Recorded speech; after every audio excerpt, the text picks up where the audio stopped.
What if you left the military seeking direction and clarity due to the anger and rage that permeated your daily life? What if you found an answer in the jungles of Peru in an ancient medicine provided during rituals performed by the tribal shaman? What if the peace you found led you to become a healing guide, and then you were asked by a fellow veteran to spearhead a movement to provide these medicines to others that served within the military suffering from the same symptoms? Join me as I speak with Jared Reinhart, Director of Coaching and Facilitation with the Heroic Hearts Project, about his experience providing psychedelic therapy to veterans and how these medicines are healing others within the community. This is Veteran Success Story.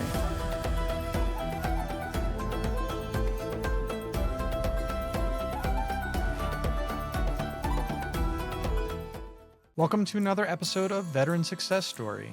In this episode, I had the opportunity to sit down with Jared Reinhart, who is a coach and facilitator for the Heroic Hearts Project. The Heroic Hearts Project is a nonprofit that was established to help veterans gain access to psychedelic therapy, to help them with, some of the just various struggles and stuff that they're facing within their life, whether it be PTSD, depression, or some, addiction issues. There's a whole wide range here. We talk about it in the episode. And what I'll also do, especially for this episode, is I'm going to have an extensive link tree basically in the description, because there really is. There's a lot of resources out there, and there's stuff that people should be reading up on, especially if they're considering any of these therapies. Because knowledge is power with that, and really honestly, you should be doing your research on any of this anyway before experiencing any of that type of therapy. I also have to ask you guys, before we get into the episode, follow and subscribe. It helps out a lot, and it helps me in the way of being able to continue to bring these episodes to you for free. I don't want to be that guy with a bunch of ads inundated throughout the episode. But I want to be able to bring this stuff to you uninterrupted, unfiltered, and that's what we're all about. Is information is free, time is not though. So help me out and just click like, follow, subscribe, whichever one it is. It goes a long way on this end to help me, be able to grow the channel into something to where I can continue doing these episodes. But I want to thank you for listening in, and without harping on it any longer, let's get into the episode.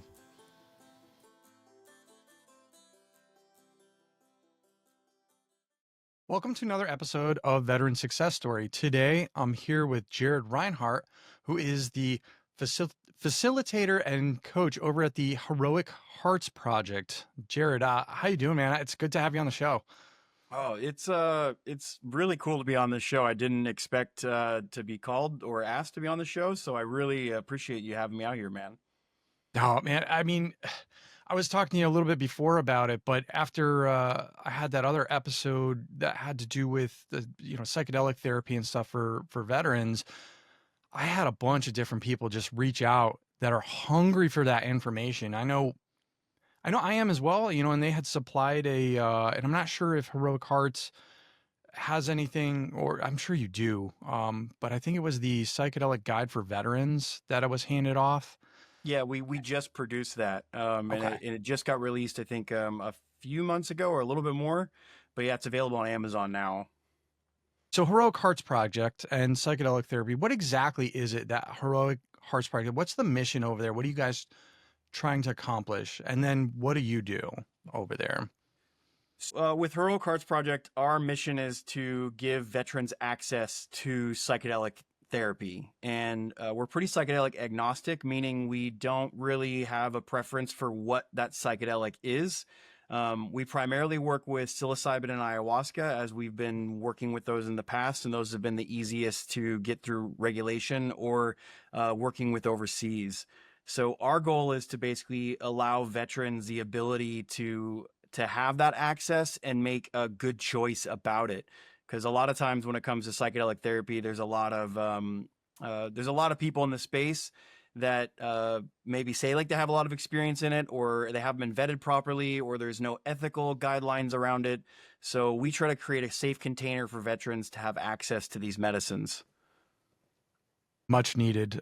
You'll have the oh man, I mean you have those horror stories come back of ayahuasca in the jungles of someone who had just an absolute horrifying trip, and that's something that I know you guys are very careful about. I know there was one thing, actually, matter of fact, and I think I had actually signed up for a Heroic Hearts one, and something came back to where they were very cautious. They were just like, "Hey, we just want some clarification on this from your actual VA doctor, like what's going on here."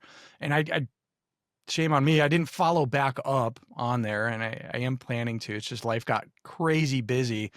Um, on that end, but what do you see as one of the most important, or like why it's important to have somebody that's vetted with this sort of thing? Well, let's take Peru, for example. A lot of people will have heard about ayahuasca. They want to go take it, and they don't know how to access it in the States, whether it be illegal to do in the States, or they don't know where to go. So they decide to go to Peru or South America of some kind. So they do a quick Google search. They find a retreat center, or they find some healer that says they are working with ayahuasca, and that's all the information you get. Is this, whether it's a really beautiful website or a Facebook page or whatever, that's all the information you get. And then you have to go off of other people's reviews on what's going on. Having someone that's vetted, at least you know for a fact that this person has or this center, for instance, has a good reputation. They haven't, for instance, nobody's gotten hurt, nobody's died. It's a safe environment. There's nothing. So that way that's off of your mind. I mean, like, going into a psychedelic experience alone is hugely anxious for people. Like, it brings up a lot of anxiety just to go do it, especially if it's your first time. So not knowing about the place or what's going to happen beforehand, only that puts it all into subconscious mind, as well as like, oh man, what's going to happen. So having that vetted person or center is so important, at least even for the experience, not just for your own personal safety. And even the United States recently put out a statement in the UN saying, like, be careful of going to Peru and working with ayahuasca. And that's because there's been nothing but like some horrendous reports I'm hearing from people out there, from people holding space, to centers, to people getting injured, to stuff like that, to places that are not vetted. And people are going and doing like what I call psychedelic tourism, where they're going down to Peru and they're going to go see Machu Picchu and they're going to go see the Sacred Valley. And they're like, well, I'm on the weekend out there. I'm going to drink some ayahuasca and I'm going to do some San Pedro and I'm going to do this. And they do it as like a part of this tourism packet, as opposed to what's the intention for going down to Peru is to drink ayahuasca and work at this place with this vetted center for my own personal healing. You know, one of the most important things too is set and setting. You know, that is, Absolutely. do you want to actually talk a little bit about the importance of it? And then I don't know, like, do you guys mix in with other groups, or is it purely a group of veterans that's in these specific sessions with Heroic Hearts, or are you getting bulked in with someone else, or is it only veterans going to the specific like treatment center that you guys go to? So let me talk a little bit about set and setting. So the term set and setting was developed in the 1960s and 70s, when the LSD and the psychedelic boom was happening during that time. What they had realized was that the mindset going into the psychedelic experience and the setting that people are in had a profound impact on the results of it.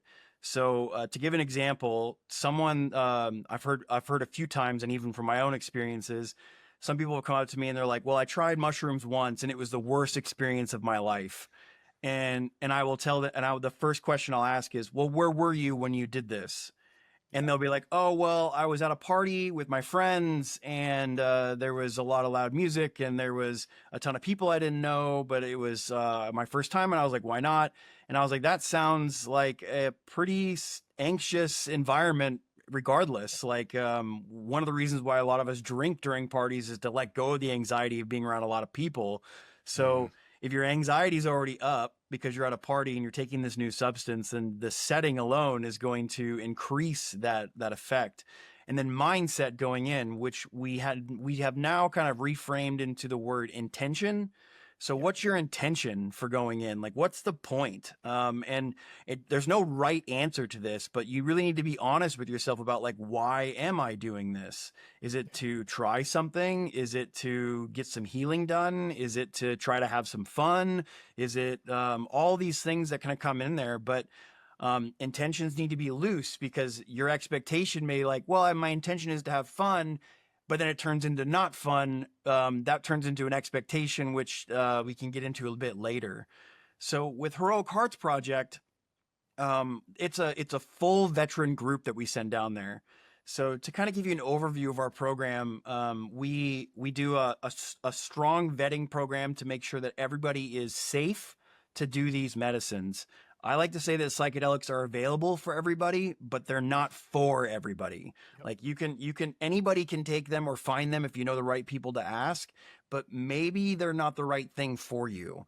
And so that being said, we try to do our due diligence and make sure that people are on non-indicated medications that we know of based on research and our own findings. And we make sure that their heart is okay and that they're physically capable of doing at least moderate amount of exercise for like a 20-30 minute period. Basically, how's their heart doing? How's their brain doing? How's their body doing? Are they going to be able to make it through this experience? We want to make sure that they also have a stable environment. So do you have people at home you can come talk to after this? Do you have a stable job, or do you have some sort of stability in your life that when you come out of this experience that it won't be so jarring? So going through that vetting process is extremely important for us to make sure that every veteran going through our program is safe to do this. And then after they make it through that, we send them into individual coaching and group coaching. So for about a month and a half before they go out there, they start doing one-on-one coaching with a coach, which is the department that I'm in charge in. We have a team of coaches that does this. And then we do group coaching. So you get to know the people that you are about to go out on this experience with. Before I even got into Heroic Hearts Project, and my punk rock friends who were, before I got in the military, they stayed in the punk rock scene in Washington State.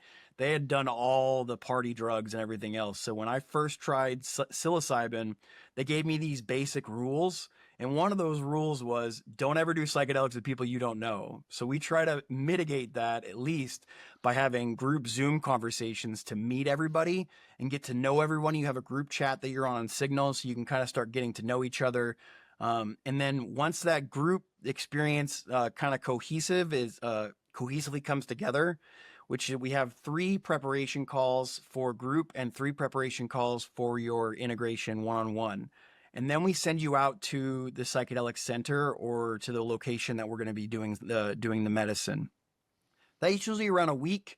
You're out there for about a week around a time, whether you're in Peru or Mexico or Oregon at this point, since we're doing them also domestically.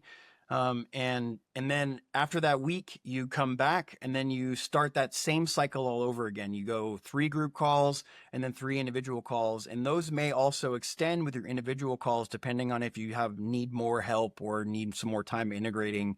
And that's okay with Heroic Hearts Project. We'll just kind of extend that farther and farther as long as we need to. But what's important is we think about the psychedelic experience as a very personal and individual experience, but us in the military, we didn't do anything alone. It was always in groups. You never deployed alone. You never did anything alone. I mean, it was so annoying at points. Where's your battle buddy? Where's your accountability buddy? Everyone's always got someone looking after you at all times, or someone watching you at all times, or with you at all times. So we try to kind of make that happen with Heroic Hearts Project, where we go down in groups. And we found that the group healing has been profoundly valuable for especially the veteran groups, because we all may be from different cultures or different structures of life. But there's one thing that I've always found as a veteran, like if you meet another veteran, you have something that you can align on, that you can connect. Doesn't mean that you might not get along with that person or get along with whatever branch or belief or ideology that they have, but you accept them for one thing, that they're a veteran. Well, there definitely seems to be either that hesitation or that barrier it's not really there, or it's easier to permeate. Like you can get through that after a very short amount of time with other fellow veterans out there. And I don't know whether it's just a leftover from raising that hand to, hey, this is now my purpose, is, you know, being something, part of something that's greater than oneself, with a unified mission. Hey, look, with something like Afghanistan or whatnot. I'm just coming along the lines of, I know there was another guy that I did an episode with, actually. We sat down, but it was funny because it was the first time meeting him in person. We had talked once or twice over the phone before, and it was another one of the Arghandab River Valley guys that served over there. And they got hit pretty hard as well within their company. But that barrier, it was so weird because we started talking within 10 minutes.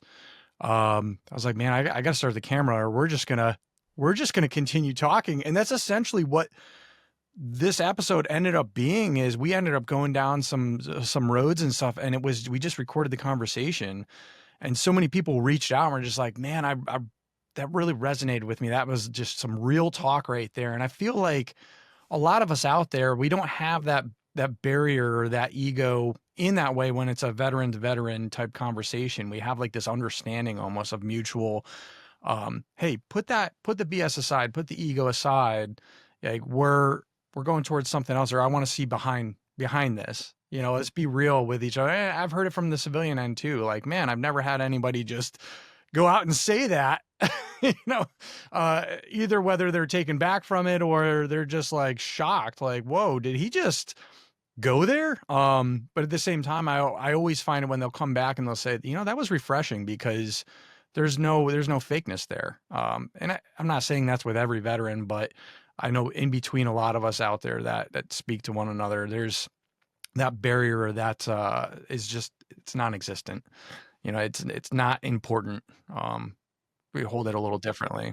Especially for in the grunt world. I was a grunt in 2-7 for the Marine Corps, and when you're speaking with especially another combat arms guy, there's a different kind of ego that may show up, but we have a high radar for bullshit. So we can tell when someone is either embellishing or they're trying to make themselves into a war hero or something else. So you have to meet on a level that basically just kind of gets through that at some point. And that may be for, I think one of the ways I like to describe it is when you're meeting another veteran, the one thing that I understand is that they get it. Like no matter what they did in the military, like they understand something that I can't fully describe to people who haven't gone through the military experience. Like they understand the bureaucracy, they understand the bullshit, they understand the stupid long days, they understand the weird camaraderie that comes out of the shared experience, they understand the humor, they understand and there's no explaining that needs to be done. I don't know if you've noticed this when you're talking with civilians. Like if you start going on about your military experience, you may have to stop a flow of conversation because you'll see like a look of confusion on their face, and you'll have to be like, oh, well, TIC means this, and this acronym means this, and what I actually mean by this, or this was funny because of this. And so it ruins that. It doesn't ruin it. It kind of slows down the flow of conversation. And one of the things I talk about at being a coach is that why it's important for veterans to have veteran coaches is because we speak that language. And I'm not just talking military language. I'm talking about that vibrational language that I was just describing, where you don't have to worry about censoring yourself or moving in a different direction or explaining or over explaining something to somebody that doesn't understand. That's 100%, man. Or I've on the flip side, occasionally, overshared for what some people would be used to getting back, and they're like, oh, like taken back, and I'm like, look, man, I didn't mean it in that way, or let me break this down for you, because it can be, we can go a little overboard, but no, I get what you mean, 100% there. That's there's a different language there, both in that way of it being that actual language to decode for them, but that resonance. You're absolutely right there. There is a different resonance there. And you can tell, it sticks with people, and it moves forward. But what's, so I guess approaching this from the way of someone who's interested in this or who feels the calling to come and seek the medicine out, what would kind of be your advice for first steps? Well, first I would want to know, why are they seeking out psychedelics? Um, have they tried other things in their life? Mhm. What's going on in their life? And for instance, I like how you use the word a calling, because a lot of times this experience is that of a kind. Uh, Not unlike kind of being in the military. I like to tell people that if anybody could have convinced you not to be in the military, you probably shouldn't have joined the military. And that's kind of my story. Is I knew a bunch of Marines before I got in, and they gave me every horror story on the planet about why I shouldn't join, and it only motivated me more for some reason Nice. as a 19-year-old. But that's kind of how I feel about psychedelics, is that like if you can be scared off by them, or if you can be kind of deterred by things, maybe you need to sit with it a bit longer. Maybe you need to do some more research. Maybe you need to find out for yourself from firsthand experience from other people that you know about it. So once you've already made that decision, or you've had that kind of calling, I would say is that the first steps you want to do is figure out why, again, like your intention behind going. If you want to go for healing, if you want to go for an experience, if you want to go for these things, all of these things will dictate on which direction you go with this. Psychedelics are a tool, and they can be used for multiple different reasons. They are profoundly good at helping with mental health issues if that's what you want to use them for. Um, I don't recommend using them at a festival, but people use them all the time at festivals, like to have a different experience. Not my cup of tea, to be honest, but a lot of people decide to go that route. So it just depends on what you want to do. And then also, which one is safest for you? And that comes from doing your own research as well, or from having a trusted organization like Heroic Hearts, or any of these other nonprofits that are out there that do this kind of work, or tons of other. The internet is full of information, and sometimes that can be scary, but a lot of it will get you down to the root of, like, if you type in like what contraindicates this, is this safe to take with this, and those kinds of things. I think that is highly important. If you work with it, make sure you have a guide. Make sure that you are in a safe place with a safe container, and that you have a proper amount of time to integrate the experience afterwards. Meaning, like, don't go right into work the next day, or have something really stressful that you have to jump into the next morning right after your experience. That's actually something that's really important to mention there, because I mean, that's what's happening here within your brain or within your body. Yeah, there is a chemical change happening in order for this experience and stuff to happen. And there, with anything like that, if you're having a surge of chemicals, there's your body's readjusting and whatnot. So, what do you guys see as far as like a recommended off time? 24, 48 hours? So for our program, since we do kind of a large experience within a very short period of time, I recommend people at least taking like 2 to 3 days off when they get back from the retreat itself. Yeah. And that gives you plenty of time to, like, get home and shake off the travel, because travel alone can be a lot for some of us. I mean, like, imagine that, veterans with PTSD having an issue traveling. So getting home, getting resettled back in your home, and then, like, having a day just to relax, and then kind of reintegrating back into your personal community, your family, your friends, your roommates, your dogs, whatever you have back home, kind of getting back into that place, and then kind of slowly getting back into your habits, because psychedelics have this profound way, which we were just kind of talking about this off camera, but psychedelics have this profound way of, whether you want it to or not, investigate yourself, and sometimes you start becoming aware of these patterns. So if you slowly move back into these patterns, you'll start being like, this one doesn't really seem to work for me anymore. But if you kind of full bore into it, it might be too much all at once, where you start getting back into a self-loathing loop where you're like, I don't know what's wrong with me. I know I shouldn't be doing X, Y, Z, but I just keep doing them over and over and over again. Man, that's really good advice there too. I know someone who's been on one of the retreats and it helped him out in a few ways, but he's actually, I kind of called him out on it and stuff. And I was like, hey, you had said something about some stuff came back to you about you getting in your own way in a few different things.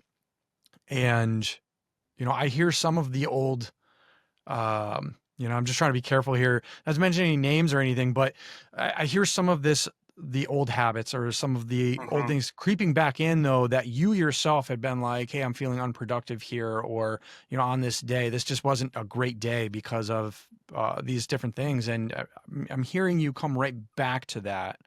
And I know that that's something that can happen with this. You can take the experience and the experience is great. And it can be that small period of, wow, everything feels wonderful. What a crazy experience. I know what needs to change, but you have that ability to fall right back into your old habits and your old self if you don't put those guardrails up, if you will. And I mean, really just from talking with you right now and hearing about how you guys follow up with the coaching afterwards and stuff. And I can see where that's something that is hugely beneficial right there, because you're adding a peer group support element to that end. You're adding that support element not only to the ones at the house who want you to get better, um, or want to see these changes and stuff happen, want to see these improvements within you, but you were also having ones that were there as well to be like, hey man, like, encouraging along the way. And I know that's big right there. Having a support group is huge, and I love that you guys do that.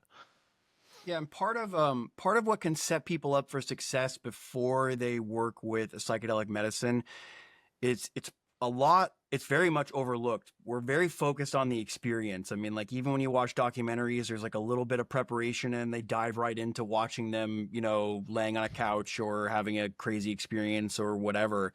But the preparation is extremely important. And what I mean by that is what someone could do to set themselves up for success is they, like with Heroic Hearts Project, we do a diet.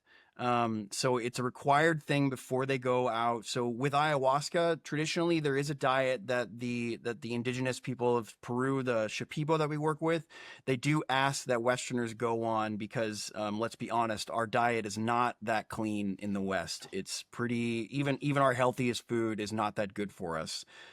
So we have a strict diet that we put them on, and I say strict, but it's really just to get your body and your mind as clean as possible. So with these practices of starting to try to eat healthier, as well as getting off of social media, as well as getting away from certain like stimulus that you normally would get away from, and you work with your coach one on one with which part of the diet is best for you on this. But getting this preparation for about a month before, about 3 weeks before you go out, starts to give you a little bit of an awareness around where these habits have had a big pull on you. So say you're like, I drink coffee every day. Coffee's not a big deal. You don't know how much coffee has a pull on you until you decide to try to stop. And we can say this about anything: our phones, our intake on media, our habits around really anything. You don't know how much of a pull that has on your consciousness until you decide to kind of take a break from it. So we do kind of a short fast right before they go out of a lot of these aspects of our lives, but that gives them more self-awareness around what is actually going on with them. What are they actually hiding their stuff underneath? So if someone is quitting, say they're quitting cannabis for right before they go out to work with ayahuasca, and they'll tell me like, Jared, I am so angry. I'm so angry all the time. I just wish I could smoke weed. It's one of these things. And I'll say, oh, sounds like you were hiding anger underneath your weed habit. And they would be like, well, of course, it makes me feel good. And I go, well, this is a part of the process where you get to learn to handle, face, and maybe bring that to your intentions of like looking at your anger more deeply with the medicine. So that way you can have a better, clearer view. So when you go back home, you can actually start to understand that, man, I got really angry and I wanted to be more patient. So that was my intention for going out there, was more patience, more understanding, more compassion, something along those lines. And that's just kind of a broad example. So that preparation beforehand is really key. So if you are not preparing before you go on a psychedelic experience, it doesn't mean that it's going to be necessarily a bad trip or a bad experience.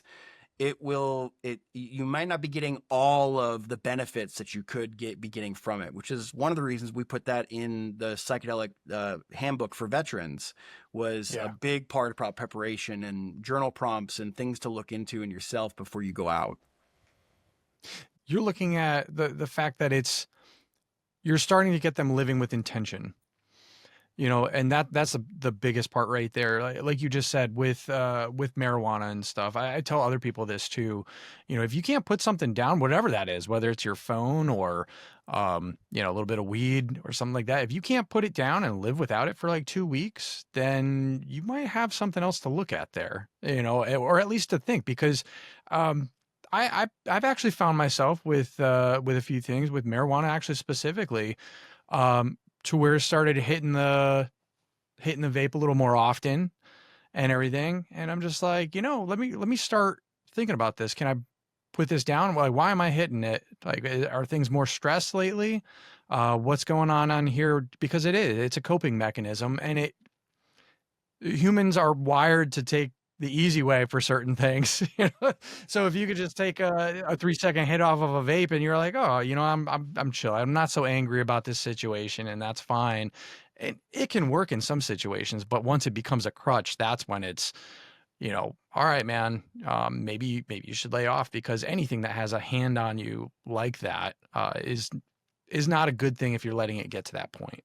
Well, yeah, man, we're problem solvers. I mean, like, that's what our brain has been evolved to do. That's why we create tools and like calculations and all kinds of stuff. Like, our brain is always like, what problem can I solve today? What problem can I solve this moment? And if we don't have problems to solve, guess what we do? We create problems to solve.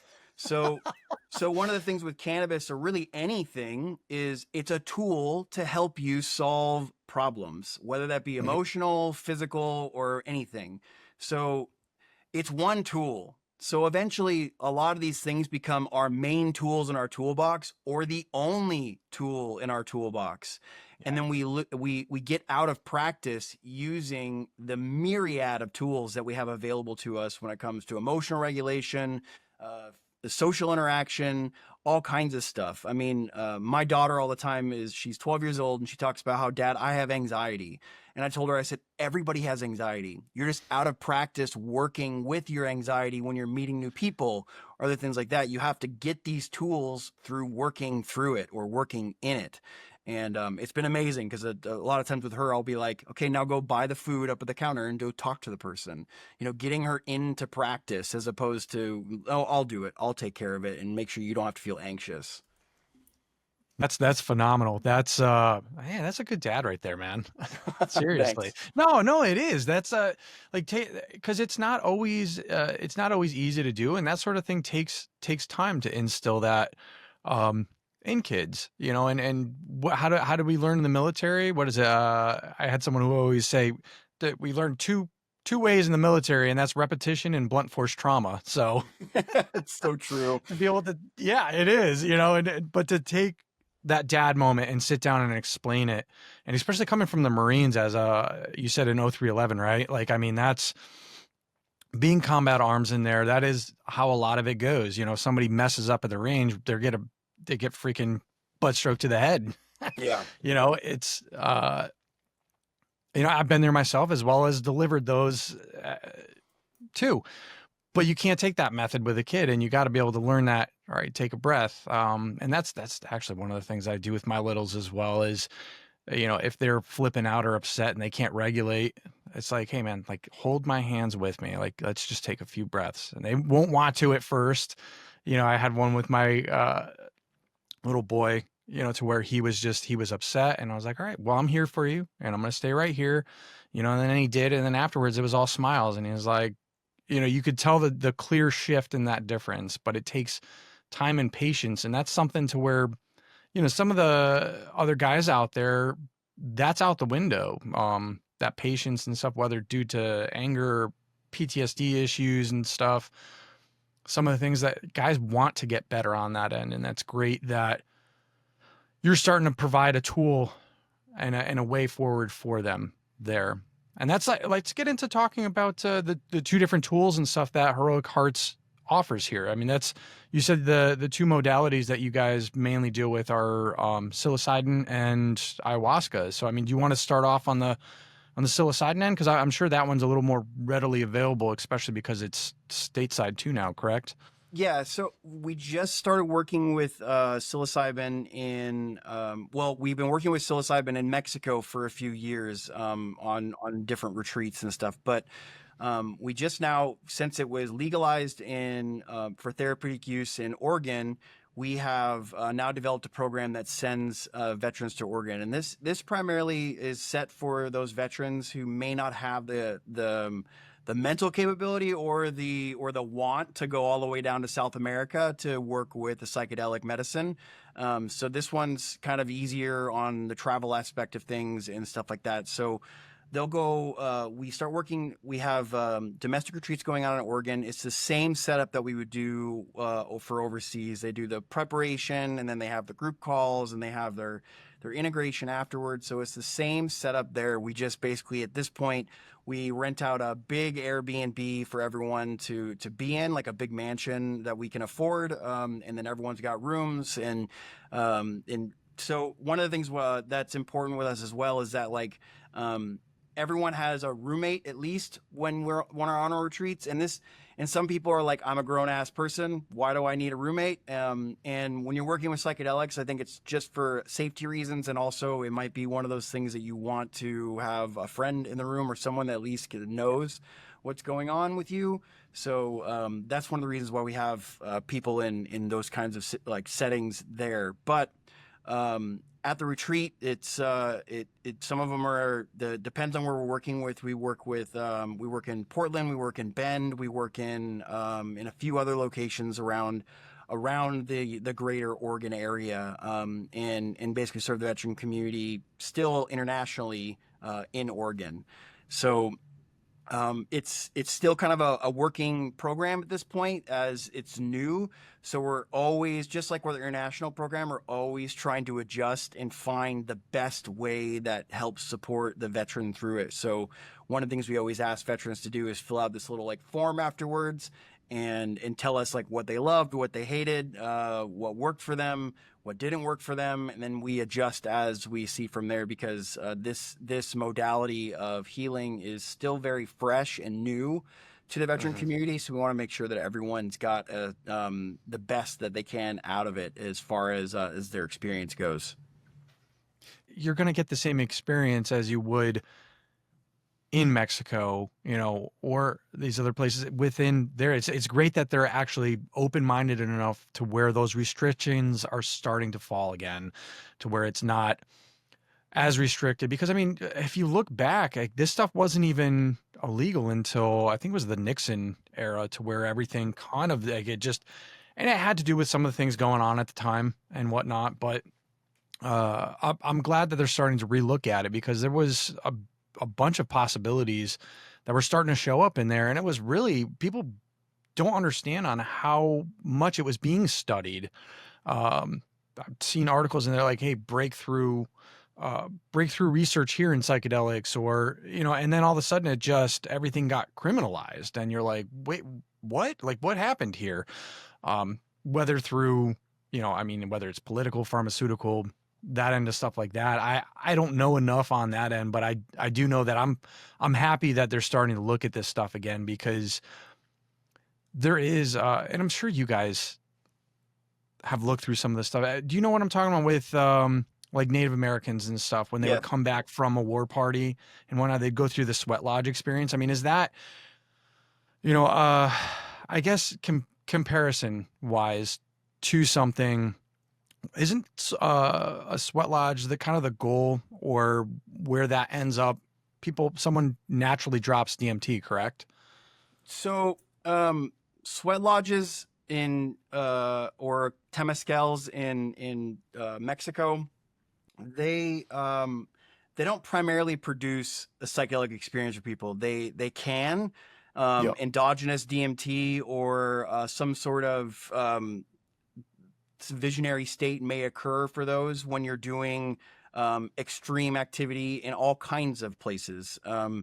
So this, you can even do it through breath work, and people in, yeah, it's happened. I'm sure you just raised your hand, so you've experienced it. But that's one of the things that is profound to me, is that like you don't just need a substance to have these visionary type experiences, to go through this. And yeah, you're absolutely right. It was a part of the Native American tradition, in a lot of the different tribes, that if there was a war party, that these men, these boys that came back from the war party, they would go and they would sit and sweat. They would go out together. They would do these sweat lodges, and they would do peyote, and they would do psychedelic medicines, and they would do these types of basically coming home ceremonies, coming back into themselves ceremonies before they were even coming into the tribe. So that way Yep. they wouldn't bring the traumas of war back into the tribe with them. And we don't have those kinds of integration experiences in the States. And I'm not saying that like we need to send our soldiers into sweats and do peyote together, which I mean, like I would love that, but we don't have an integration platform that talks about how we can psychologically drop this stuff. Yeah. And I don't think we in the West, with our only 200 years or about 250 years of medicine, know how to, because we're so versus like the Native Americans and the Peruvians and the South Americans who've been having these kind of ceremonies for thousands plus years with experience to back it. They say this works, and we say we need to know method of action before we say that it works, even though it works. Yep. So that is something that that I think that Heroic Hearts is kind of evaluated and brought into the setting, is the same kind of thing. A lot of veterans have said that I finally feel like I'm coming home after they've done their experience with us, because they're finally back into themselves. They're not so lost in here. They're not so lost in their military experience, and maybe they've got a chance to let go of some of that identity that was left in their military experience, so they could actually go home and be a mother, a father, a sibling, a brother, a sister, whoever is coming back, they're coming home to. I raised my hand because there was an experience that I had with the breathwork end of things, to where I did, I went up the rainbow tunnel and I experienced a moment of clarity. It was just, it was wild. It's hard to put into words a lot of these experiences and stuff, but coming out of it and the feeling of love that I had and understanding and that clarity end, and it was just like, hey, you know what? Everything's going to be all right. This happened for a reason, and you get it now. You understand, so it was definitely, man, wild. And not even the intention completely of it. I had been doing breath work and working on breath work stuff, and that's actually something that I need to put more focus on, because I've let a little bit of that go to the wayside. And I don't know if it was just that I was too focused on it before, or it's just other things happening in life. But we talked about that before too. It's like you let go some of the other habits, and you tack some stuff on, or you change your direction according to what you've learned during the experience, or what's good for you, and that's all part of it, honestly.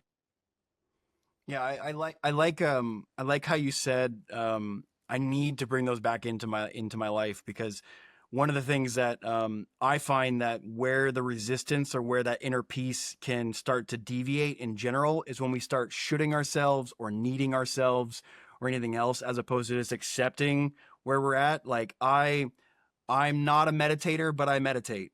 And what I mean by that is, like, there was a time where meditation was a part of my daily practice.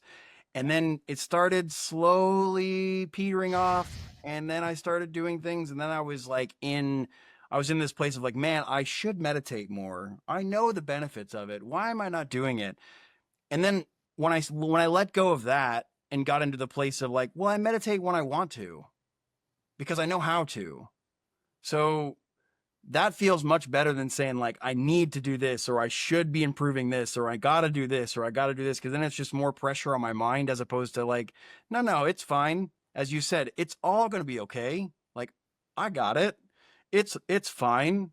It just feels more loose and more tactile than that. Where this becomes an issues where you were talking about before with our friends or ourselves getting in our own way, is that voice of I should or you need to is actually getting in the way of you actually doing the thing as well, because now you're comparing yourself to a version of yourself that doesn't exist, or to other people or anything else, and then it becomes this big mountain to climb, as opposed to doing 5 minutes of sitting with yourself quietly, or doing some breath work in the morning, or anything else because you want to, because it feels good, or because you want to try something, or maybe you want to try it once and never do it again. Totally okay, as opposed to saying like, I'm going to do breath work for the next 30 days. I'm going to do meditation for the next 90 days. I'm going to go run every day because I want this marathon or something. And then once you achieve it, then what? Or once you don't achieve it, then what? Like, your mind is just going to try to solve a new problem. So problem solving brain, just allow it to make sure it knows there's no problems to solve so you can rest. You're creating your own obstacle. Like we said in the very beginning of the episode there, we create our own problems and a lot of stuff. So by forcing that upon yourself, or putting it in, how about just like I feel like my day goes a little better when I meditate, or I feel like I'm more centered for the day when I meditate. Why don't I start doing a little bit of that maybe before my coffee or before I pick up my phone in the morning after I brush my teeth? Take 5 minutes. Why not? And not pressure yourself into doing it, but put it there. There's a reason why that little tug is happening in the back of your mind, bringing it up. And that's I like to say I use meditation medicinally.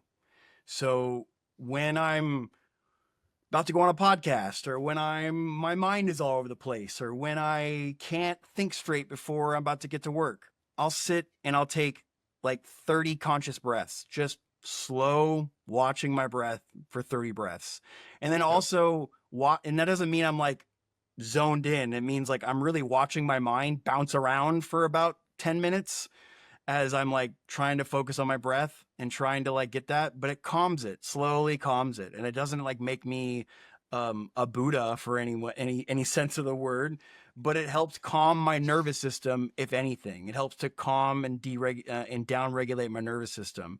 So as opposed to like, and then when those times come up, instead of me saying like, maybe I should do it in the morning, I wait for that pull to happen, because it's saying do it right now. So it's like, maybe I should do this in the morning. I'm like, well, I'll sit for 5 seconds right now and do some meditation, and then congratulate myself for doing meditation, and then get back to work. Or do what you're talking about. Do like a round of Wim Hof breathing if that's what you're into, or these kinds of things. Just like do the breath work, or the thing that you want to do. Maybe it's not a whole yoga stretch. Maybe you just get up and touch your toes, or attempt to touch your toes for like 30 seconds. And then you get back down to your chair and you go back to work. When those things come up in your mind, give it, and then go back to your thing. And that's what's created a lot of like peace in the I should or shouldn't do this kind of thing. And I have wonderful people around me that call it out when they're like, Jared, you're shooting yourself again, or you're doing this again. And I'm like, oh, great. Instead of doing that, I'm going to sit here for a second and talk, or I'm going to breathe, or I'm going to do the thing I said I was going to do right now. That's a fantastic way to go about that. For sure. Like, I mean, it's there for a reason, bouncing into your head, and just execute. Why not? And that's great that you have a support system too to call you out on that. That is one of the things that I think a lot of veterans out there, they need a better support system. I know in talking to my old CO at one point about some of the things, he put it out there, and he's just, so many guys come out to where it's like, well, he has something to where whenever they're leaving the service, they sit them down and they're like, all right, what's your support system? Well, I got my wife and everything. Okay. Do you have anybody that you are in touch with from the unit on the outside who's been out, who's gone through the transition stuff? Do you have people that you're still going to keep up with on the inside? Where are you moving to? Like, is there people around you out there? Just because he's seen so many people, go off and go off into the sunset. But then, their life just becomes a wreck because they don't have that disciplined regiment that they follow within the military all the time. And, let's face it, that's not something that really, it can work for you to some extent on the civilian side, but you got to have a lot of willpower on that end for one. And it doesn't really fit that structure. The goals are a little different at that point. Life is a little different at that point, and it's just that it's different. It's not bad. It's not No. fantastic. It's just different. But that adjusting period of transitioning without, outside of the military, reintegrating, it's probably the most tumultuous time, I think, for most of the guys. And I know that, having efforts out there like you guys in order to give people some of that clarity, or, a therapy to help some of the guys that are out there suffering from some of the things that might have been accumulated due to the military, like PTSD, some of the things we saw out there. Wartime brings the extreme highs and the extreme lows of life. And I guess unpackaging that and processing that isn't something that always comes on your own. And having a medicine like that in order to help along the way for that, and to, I guess, do that work in there. You want to go into, I guess, a little bit about, because I know ayahuasca has a lot more possibilities in that regard anyway, that I've seen anyway. Like, what's the difference between a psilocybin side of things? Who do you guys sort of prescribe on that end of things as opposed to ayahuasca? Or is it sort of like, well, this is a light version kind of? So I think that's a misnomer. Again, we're talking about set and setting when it comes to these substances. If you have not had a psilocybin experience that's been as intense as an ayahuasca experience, it's probably been because of dosage and setting. And each psilocybin experience will be different because each strain of mushroom has a higher dosage of the active compound in it that can, make a different experience in itself. I have had high dose mushroom experiences that very much compared or were equal to my most intense ayahuasca experiences. And so I say the difference being when it comes to going to Peru or Mexico or going to Oregon and working with psilocybin is really the setting is different. So when you go into an Oregon program with us, you are working with Oregon state law. So we have to have certain guidelines and regulations in place that are how you receive this medicine and where you can receive it. And what that looks like is for us, like we have, there's a few centers that are out there that we work with. One of them's in downtown Portland, which is really funny, but it's up in this really beautiful skyscraper that's like 6 stories above the city. And it's really quiet. You can't really hear the city outside very much, but it's a big group room where we can serve the psilocybin medicine with our own, not classified, our own regulated facilitators that have their license in Oregon. So they're all HHP facilitators. And for those that don't know, a facilitator is someone who basically is a hold space or is a trip sitter, so to speak, in the experience with them. So it doesn't mean that they're doing the medicine with them. It means that they're basically there to assist them in any way that needs. So if they need to go to the bathroom, they need to talk, they need to, they need anything, that's what that person's there for their safety and for their own mental health and their guidance throughout that process. So when we're out in Oregon, we're not allowed to work with like indigenous healers unless they're basically certified facilitators. So trying to get an indigenous healer from another country, for instance, to come up and work in their traditional ways with mushrooms is a bit hard if they're not an Oregon resident or if they're not a United States resident. So we work with eye shades and in a more traditional therapeutic type of way with the mushroom. When we go to Mexico or Peru, we deeply work with indigenous traditions out there. So when we work with ayahuasca, we're working primarily with the Shipibo tradition down in Tarapoto, Peru. And that's a tradition of peoples that have been working with ayahuasca for over 1,000 years. And these ceremonies have not changed very much in over 1,000 years with their process. They have healers or curanderos who've been working since with ayahuasca in a family lineage, probably since they were 5 or 6 years old, working in this lineage like throughout this process. And so we go down there and we basically send our veterans into that experience. And so that is the experience that I had originally before I was in heroic cards. That's the one that really changed my whole worldview on life and everything else. So I have a deep respect for that tradition and that lineage that's out there. So, and we want to give back to these indigenous medicine keepers, because if it wasn't for them, these medicines would have been lost to knowledge a long, long, long time ago, from colonization and westernization and many other factors that was going on in the Americas for the last 500 years or so. So we want to give back to those traditions, and we don't want to appropriate them either. So we want to basically work alongside of them and help them as much as possible. So that's really the big difference between going to Peru or Mexico versus going to Oregon. The substance itself, I'll tell you, man, the veterans that have gone through Oregon have not reported any difference of having a life-changing experience from those who've gone down to Peru to work with ayahuasca. I will say this though, ayahuasca does have a much more of a purgative effect than psilocybin does. And to use those words in veteran terminology, there's vomiting usually involved with ayahuasca, or some sort of needing to go to the bathroom more with ayahuasca than there is with psilocybin. Psilocybin normally doesn't cause nausea.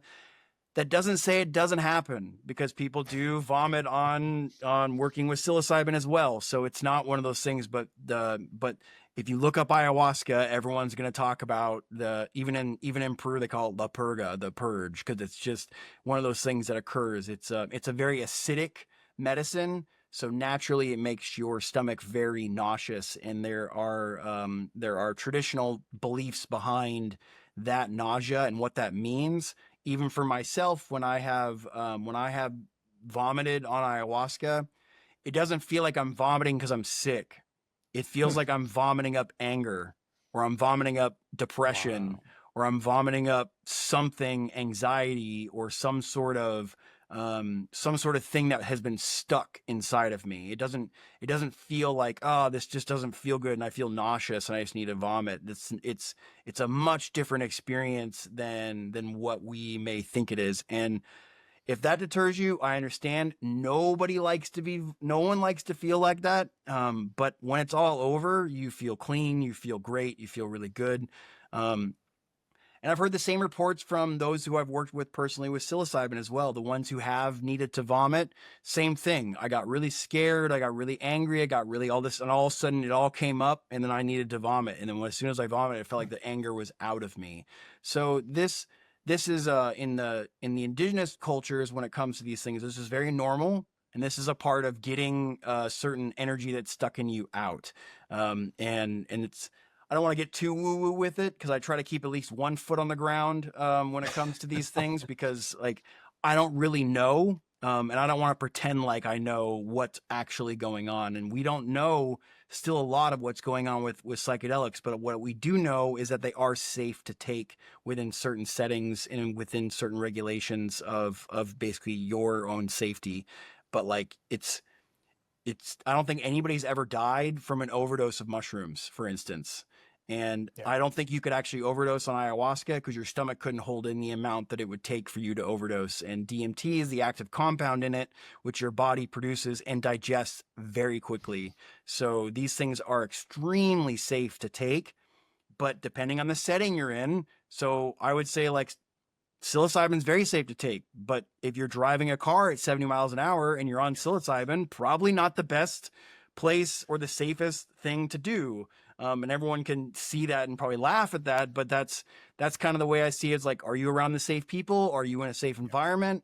If you were to get really scared or anxious, are you in a place where you could hole up and be comfortable and safe? Or are you in a place where you're going to get arrested because you're screaming at the top of your lungs in the middle of the city? Those kinds of things. Time and a place for everything, really. I mean, that is, and just to be aware of that too. But it's nice that you guys have it in a clinical type setting to where this is taken care of in the right way instead of somebody, because we have those cases too, where someone's gonna self-medicate. They go down the street and they find. Okay, I think you said it in the very beginning. If someone wants to find this stuff or wants to find these compounds, you can. But is it a safe way to do it? Probably not. And that's another thing too, is that the fact that all the guides to be certified as a guide, you have to be someone who's gone through it yourself. And there's a very specific purpose, I believe, for that too, because it's a profound experience. It's something to where, um, again, you have to have a healthy respect for these medicines because it's a powerful thing. It's a powerful tool. And I don't even think that they completely, I mean, they don't understand. That's why there's still research going on with this stuff. But when you see the fact that you have like the brain synapses and everything and the amount of activity and where neural pathways and stuff are being connected or reconnected, it's pretty amazing to see some of the research that's out there and what they've done just with a limited capacity on what they know right now. I was just actually going to comment on that. So what we do know about psychedelics is actually very counter to the anti-drug warfare that we were going on, especially in the 90s and the 80s, where they would say it was going to kill brain cells. It actually does the opposite. Studies have shown that during a psychedelic experience, there is a mass amount of neuroplasticity going on. And for laymen, what that means is there's a mass amount of connections occurring in the brain that may have not done this. There has been studies versus with TBI with people microdosing mushrooms and also taking large doses of mushrooms over a period of time that has actually shown to not only heal but improve brain health from those who have had TBI symptoms. Same with ayahuasca, same with ibogaine, and same with basically the classical plant psychedelics that have come out with these things. Not only do you have a mass amount of neuroplasticity that's occurring during the experience, but that afterglow period that people talk about, there is about anywhere from 2 to 4 weeks after one major psilocybin experience of neuroplasticity. After ayahuasca, the MAOI can last in your system for quite a while, and also the experience of the pink cloud or the neuroplasticity can actually occur for a little over a month or more. Depending on the experience itself. After my first experience, I had a very easy time of getting into new habits after my psychedelic experience. I later realized that having a very plastic, easy to manage brain makes it really easy.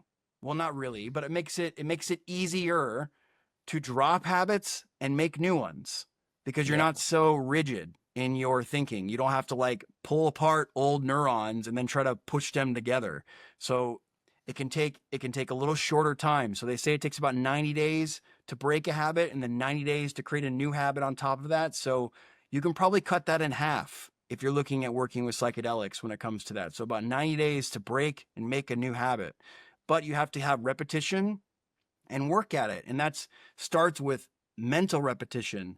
So if you want to be a kinder person, maybe the thing you got to work on is being kinder to yourself. If you're the type of person that like does something wrong and says, "Man, you're an idiot," out loud to yourself or internally to yourself, that's the first thought that leads to you calling your kids an idiot, calling the world an idiot, calling everybody else an idiot. It's really you talking to you. It's the habit of that. So these things start with your thought patterns, which is where that ceremonial experience of psychedelics can come into play, is because maybe during that time you get a chance to investigate that inner monologue or investigate how you are actually treating you and not really how you're treating yourself or treating the world around you. So with what we know about psychedelics is we do know that they are safe, especially if you're have a clean body, if you're not on other drugs. Like if you mix some other drugs, I can't tell you what's safe and what's not. But We do know that they are safe. We do know that they cause neuroplasticity, and we do know that they heal the brain in ways that we do not fully understand at this moment. As of right now, we're not seeing any holes developing in the brain or any kind of abnormalities that occur. No one's getting cancer. No one's getting these kinds of things. And if you're saying like, well, we don't have the studies on that yet, we've been using these as human beings for thousands and thousands and thousands of years. And they have worked since then, and they are working now. And we are just getting on board now in the West because we're hurting and we need something that works. And especially for veterans, a lot of veterans that come to us, they're telling me, they're like, Jared, I've tried everything. I've done yoga. I've done meditation. I'm on 15 medications. I talked to my VA doc. I've gone to group therapy. I've done this. I've done this. This is the last ditch effort that I have to see if something is going to change. And for a lot of them, something does change. Do you want to actually talk about like any of the specific instances that you guys had? I mean, obviously without any information about that person, but I'm sure you've seen either a few turnarounds or just some. I'm sure you've run into a few along the way. Yeah. I'm going to be very general here, but I will say we have about a 85 to 90% of our veterans that have gone through our program say they've had a change in their outlook on their life and the world around them in a positive way, and it's been lasting. Not just like they came out of their experience all blissed out or happy because they were on a drug and then everything went back to normal. No, they have come out saying that they are more patient, they're more understanding, they're less prone to getting angry. Like, let's just say I've had clients at times who are the type that yell when they're driving. They'll be screaming at people in the car while they're driving. And then like they'll come back from when they're integrating and they'll talk to me and they'll say, I'll be like, have you noticed anything different? And they go, yeah, actually, today a guy cut me off and I didn't get mad. I just was like, whatever. And that may seem like a small thing, but that is huge. That a trigger like that for a person who suffered, or not suffers, but manages road rage, for instance, that tells me that when their kid is throwing a tantrum, they're also going to be less reactive. They're also going to be more responsive as opposed to explosive. So we've had small changes like that to big, profound changes from people who have been on the brink of suicide, where they've said that, I've had suicide ideation for the last like few years of my life. And so they've come back and they've told me, Jared, I just want to live now. I just want to stay alive. I don't know where my life's going to go, but I'm happy to be alive. And going from a person who is basically saying like, I don't know when I'm going to get out of this. I hope that something comes from it saying, I'm just happy to be alive. Like that's a huge difference. And I also want to mention that not only do we work with veterans, but we also work alongside with another organization called the Hope Project, and they are now a part of HHP as well. And the Hope Project, they work with the military spouses, because we feel like in order for the military community to heal, you can't just work on the veteran. You have to also help the veterans community or their grounding baseline. So we work with veteran spouses.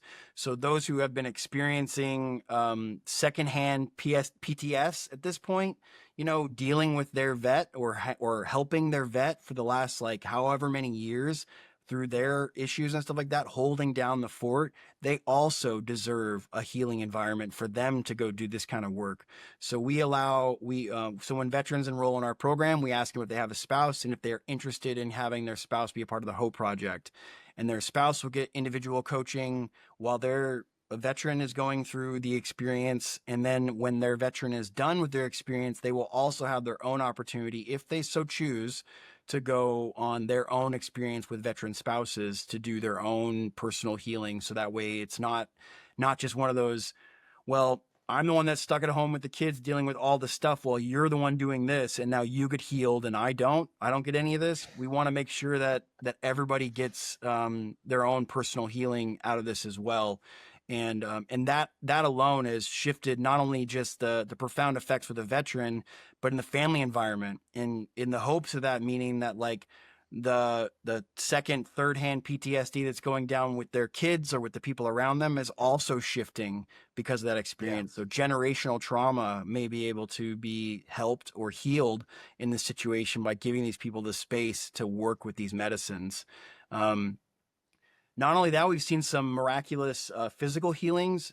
Back problems have become minor. Chronic pain has become less in some. This is not this is the exception, not the rule in a lot of these cases. Yeah. So some people have come back. We had a veteran one time who was struggling with basically, I think, like over 50% blindness in their eyes, and um and they came back, and they came back from Peru, and they said that they actually were able to see again, Wow. in a sense. And I don't know what I wasn't in their eyes, so I don't know what difference of being able to see for them was, but they were able to make out better faces and outlines much more after having this experience, as well. So, and I don't know if this is the psychedelic doing the work or if this is mind over matter doing the work. If you're interested in that kind of stuff, you can look up Dr. Joe Dispenza. He has tons of miraculous healings when people meditate through them as well. He healed his own back. Yeah. So like so these medicines have these capabilities of getting us into a state of awareness that starts to work with that inner healer, that one that knows what the body or the mind is supposed to be balanced and regulated at, and be able to get us there, to be able to get us to that place of balance. So, and this doesn't mean that it happens all at once. This could mean that, and it has for some people. And a lot of people will ask the next question to me is, well, how many times do I got to do this? Because we're used to like, okay, I got to be on these medications for the next 10 years of my life. I got to keep going to Peru for the next like decade of my life to do this. For some veterans, all it's taken is one experience with these medicines to make enough of a shift in their life for them to never want to go back for it again.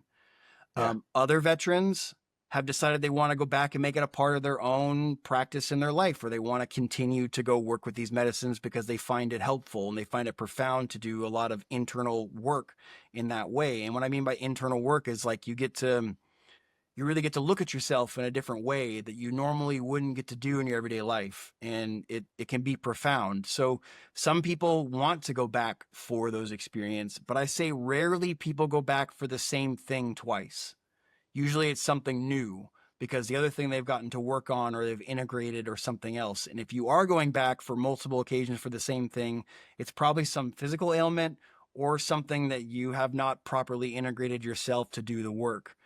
Something I'm going to try to put quotations around here is psychedelics will highlight things in your life that you need to work on yourself. They will not do the work for you. Just like a Yeah. therapist may be able to highlight the places in your life that you need to do the work, but you got to go home and you have to do that. So no matter how much medicine you eat, drink, take, no matter how many ceremonies you sit in, if you're not going home and integrating that work, it doesn't mean anything. It's not going to do anything for you. It's just going to be another visionary experience that you can brag about with your friends, as opposed to like, what did that actually do or mean for you? I'm sure you might occasionally come across the people that are in it for that end of things. Like, yeah, I just want to have the experience, which is really just taking light of what's being made available, through these plants and through these medicines, because it is like that clarity that you face. I mean, I won't go into it, here, but uh, just that reassurance and that clarity and what I was given in my own was just something that it was special. But I also understood that I kind of got a message at the same time that said, uh, don't like it's going to be some time. You'll be back, but take some time with everything you've seen here, everything you've learned here and stuff. You need to do some work on yourself. And it was understood. It was just like, even without speaking, like that whole understanding there. so hard to try to put something like that into words, but that feeling of love and the clarity that came along with it was just something so profound that I'm glad I had the experience. I mean, I came out of it in tears, and everything else, but it wasn't like a bad cry. I felt just relieved, in so many different ways, like to the soul. So it was really special for me, and I'm sure, you've seen some of these same experiences there, and it's just, it's something to where you're like, man, I want this for someone else. I want them to be able to experience this, because it's not, it's not anything explainable. Well, maybe one day it will be, but it's not something explainable, but it's something that I definitely know was needed at the time, for sure, without a doubt. But for anybody out there seeking or looking, more into the Heroic Hearts Project, I'm going to put everything in the description link under the Mhm. resources and whatnot. But do you want to just give me a quick rundown, Jared, on what the process looks like in order to get a hold of, Heroic Hearts Project and the Hope Project? Yeah, so you just go onto our website, www.heroicheartsproject.org, and then on there will be a list of all the stuff that we do. You'll have an ability to apply for our program on there. And then also there's a lot of frequently asked questions and some good portals on there to like learn about like what we do and maybe find out what the best thing is for you that you'd like to try. There's also a way to contact us on there if you have any questions. We also host quarterly, we host a call for any of those who are interested to basically ask us direct questions over a Zoom call with a bunch of other veterans who have questions about our program. So once you go onto our website, if you are like one of those people listening to the call right now and you're saying like, I want to go on one of these retreats, you go up to the website, you go up to the corner and you click on apply now, and then you'll go through an application process. And through that application process, we're going to ask you a lot of questions. We're going to ask you about your medical history. We're going to ask you about your intentions. We're going to ask you about what's going on at home. We're going to ask you about, we want to copy your DD-214. We want a lot of stuff to make sure that you are safe and ready to go through this. That being said, we are within HIPAA compliance, so we make sure that everybody is their information is secure. It doesn't just get thrown onto an unsecured drive or anything like that. We have it secured so everyone's information is safe when we go through this, and then it's basically vetted through our program. And like I was saying before, once you go through the application process, your application will be overviewed by another veteran who's been through our program and who's also been trained to go through these. They'll go through it, they'll check it off, and then if you're approved, you'll get assigned to, you'll have an intake call, and then that intake call will basically get to see a face-to-face version of you, and then ask you about your intentions or like how do you know about psychedelics, or just kind of get to know you for a second. And if they think that you're a good fit for the program based on that interview and your application, then they will eventually sign you up for a program at that point. And then they'll ask you what dates work for you within the next like 3 to 4 months, and get you signed on for a retreat. If you are flagged for something, meaning like you're on a medication that we can't help with or anything else, we will give you a secondary interview, and then we'll basically talk about what we're concerned about or what's going on in that process. And if we are not able to serve you right now, we'll tell you ways of how we can serve you in the future.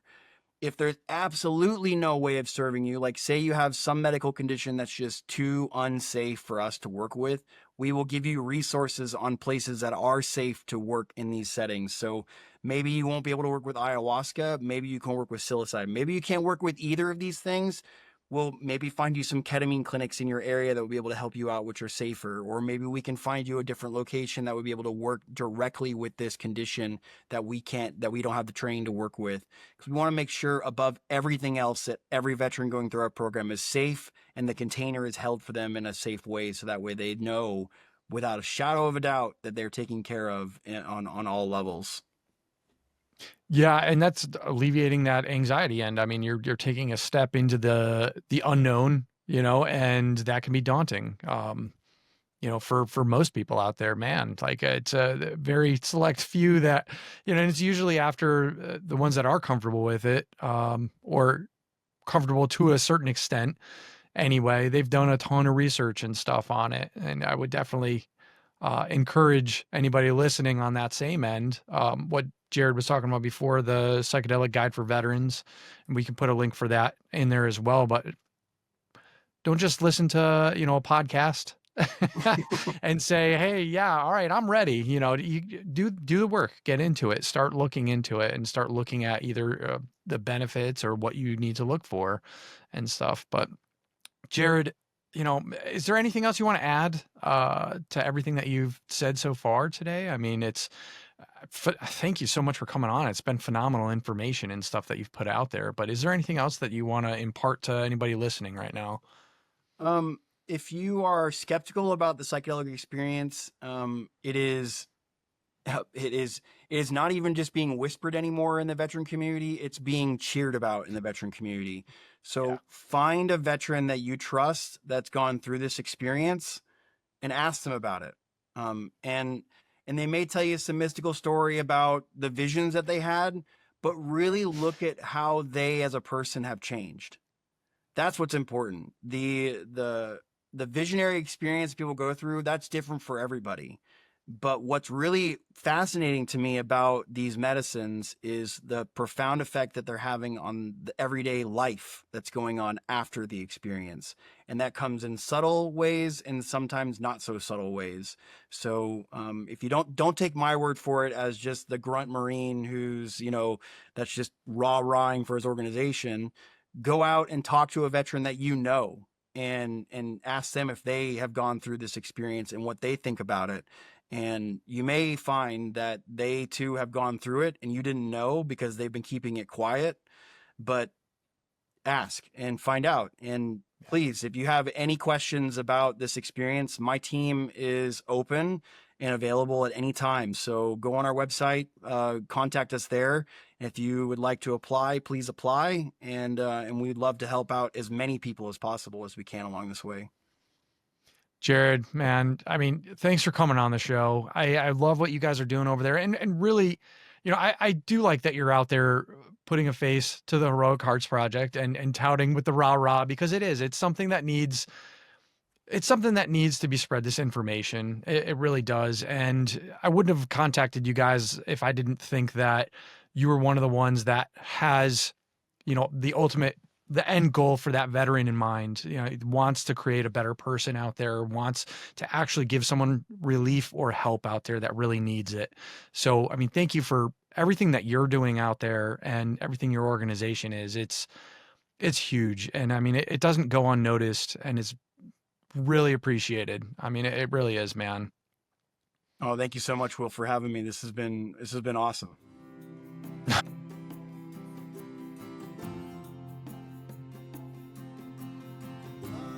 Thank you for tuning in to another episode of Veteran Success Story.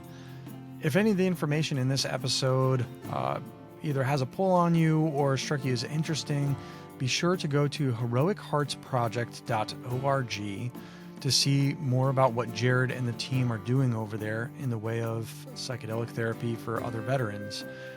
I know we're seeing more and more of that in the news, and it's good to see some guys with their hearts in the right place and with the experience behind them doing what they're doing out there in the veteran space and giving other veterans the opportunity to use these medicines and get a hold of this much needed therapy. I have to say thank you for tuning in. Like, follow, and subscribe if you like the content that we're putting out. It helps us to go a long way in the way of keeping the show free. So I appreciate that. I try not to inundate you guys with too many ads and whatnot. And I try to keep the content, something that's valuable. It's not going to waste your time. So be sure to tune in next week as I have another great guest coming on to the show. And as always, this has been yet another veteran success story.